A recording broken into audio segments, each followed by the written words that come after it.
Bienvenidos al curso de mentalidad de empleado a mentalidad de empresario.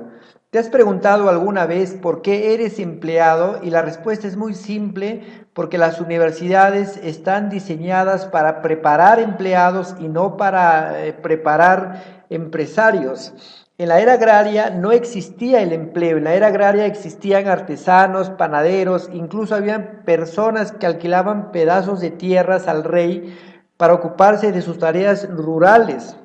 Pero ¿cuándo nace en realidad el empleo? El empleo nace cuando empieza la revolución industrial, que era la segunda era, bueno, hasta el momento, porque la primera era la era agraria, luego entramos a la era industrial, en donde empezaron a haber fábricas, industrias y empezaron a producirse productos en serie.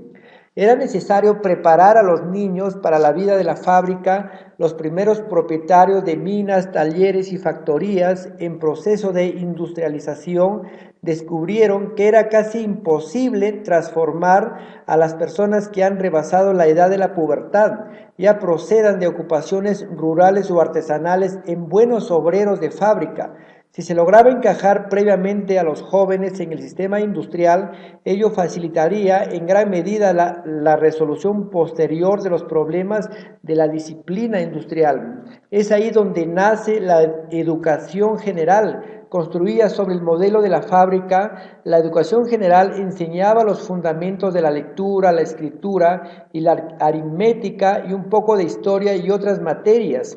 Esto era el programa descubierto, pero bajo él existía un programa encubierto o invisible, que algo que nadie se daba cuenta, que era mucho más elemental. Se componía y sigue componiéndose en la mayor parte de las naciones industriales de tres clases. Uno era puntualidad, otro era obediencia, otro era de trabajo mecanizado y repetitivo. El trabajo de la fábrica exigía obreros que llegaban a la hora, especialmente peones de cadenas de producción. Exigía trabajadores que aceptasen sin discusión órdenes emanadas de jerarquía directiva, y exigían hombres y mujeres preparados para trabajar como esclavos en máquinas o en oficinas, realizando operaciones brutalmente repetitivas.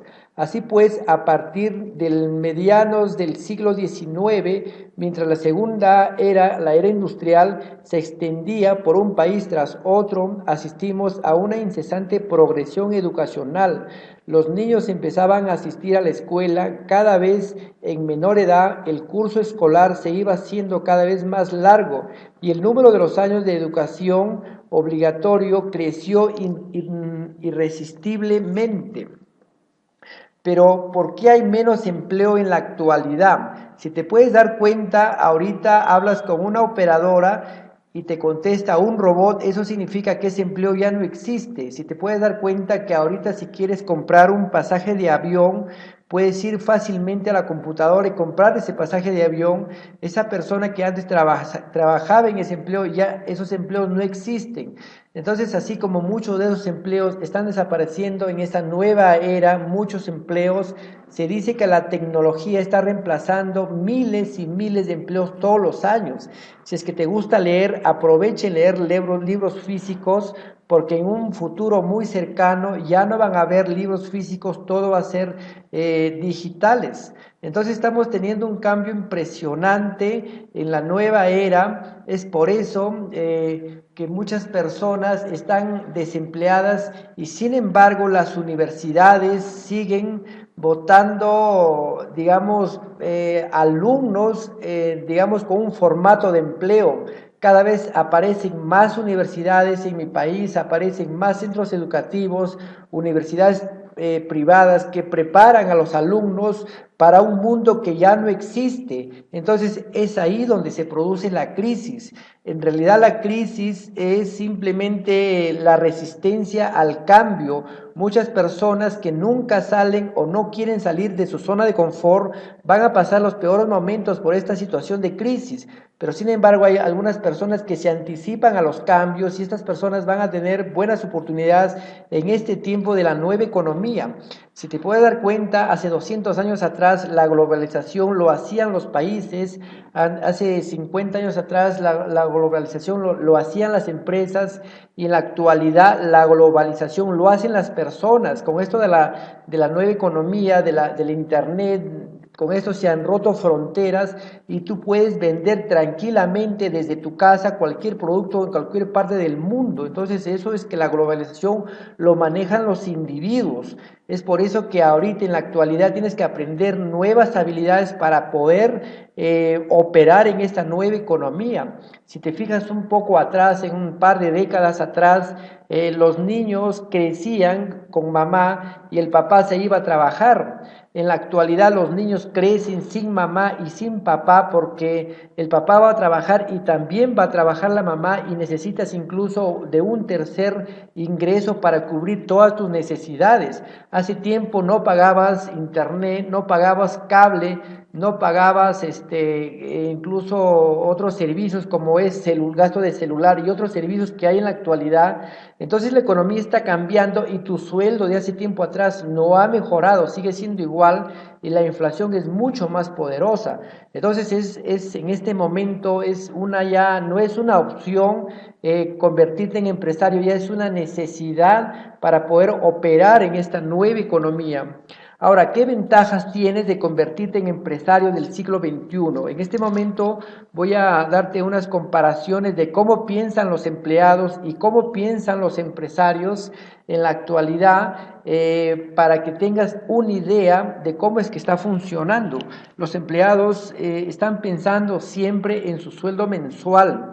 El empresario no tiene sueldo mensual, el empresario gana de acuerdo a cuánto determina su capacidad mental, a cuánto determina su activo y ellos determinan cuánto quieren ganar. Digamos que en el mundo de los empresarios ellos determinan la cantidad de ganar, ellos determinan su tiempo y sus horarios y el empleado pues no puede hacer nada de eso, el empleado el sueldo lo determina su jefe y el tiempo que va a trabajar también lo determina el jefe, entonces tienes una limitante muy abismal. Los empleados tienen mentalidad de escasez y los empresarios tienen mentalidad de abundancia. Los empresarios con esa mentalidad de escasez, ellos están pensando que la torta es demasiado chiquita y siempre están compitiendo en este mundo laboral. En la actualidad, como el otro día escuché a uno de mis mentores que estaba leyendo una revista del New York Times que decía que en la actualidad, en la nueva economía, cada vez necesitamos menos empleados y sin embargo las universidades están botando cada vez más empleados. Es ahí donde se produce la crisis, ya que el 95% de personas están luchando por ese 5% de dinero que se distribuye en el mundo. Entonces, esa es la razón que un empleado tiene mentalidad de escasez. Sin embargo, el empresario tiene mentalidad de abundancia, porque hay solamente un 5% de personas que están obteniendo o aprendiendo nuevas habilidades o grandes empresarios que tienen y se reparten el 95% del dinero del mundo. Eso quiere decir que tienen mentalidad de abundancia. Entonces el secreto está de pasarte de acá del 95%, pasarte al 5%, que en la actualidad nada más lo puedes hacer a través de aprender nuevas habilidades. Los empleados están diseñados para no cometer errores, porque eso te enseñaron en el colegio, que si tú te sacabas mala nota, incluso te separaban del grupo de los alumnos y te castigaban, entonces te hacían sentir mal cuando hacías errores, y lo mismo pasa en un empleo, los empleados no pueden cometer errores porque están propensos a que los despidan. El empresario está diseñado a cometer muchos errores, es como manejar bicicleta, caerte una y otra vez y luego aprendes a manejar bicicleta para siempre. O la misma historia de Thomas Alva Edison, que se equivocó más de 1000 veces para inventar la bombilla de la luz eléctrica, o la historia de Henry Ford, que se equivocó muchas veces antes de sacar el carro. Entonces muchas historias de que los empresarios después de muchos errores logran tener éxito, así que no te dé miedo a tener errores. Eso es la idea de cambiar de pensamiento. El empleado no se paraliza porque no está diseñado para no cometer errores. El empresario los comete, así que empieza a pensar, empieza a cometer sus primeros errores empezando en cualquier tipo de negocio. El empleado solamente sirve a una persona y los empresarios sirven a muchas personas. Dice una cita: mientras más sirvas a más personas, más rico te podrás hacer. El empleado busca un empleo después de que el negocio está construido y el trabajo del empresario comienza antes de que el negocio exista. Entonces son diferentes formas de pensamiento y que todo está en el paradigma de tu cerebro, todo está en romper pensamientos de empleado para pasar a los pensamientos de empresarios. En este curso te voy a recomendar algunos libros en estos 3, 4 días que faltan, que son muy relevantes, que te van a ayudar en tu proceso de crecimiento para emprender ya cualquier negocio. Y la mejor manera de ser empresario es entrenando, y para entrenar tienes que entrenar en un negocio. Si no vas a entrenar, no vas a lograr ser empresario. Y pues bueno, mañana te voy a enviar otro video muy relevante de cómo puedes hacer para retirarte y buscar el momento adecuado para retirarte de tu empleo. El estar enojado no implica que te vayas a retirar de empleo, no es válido.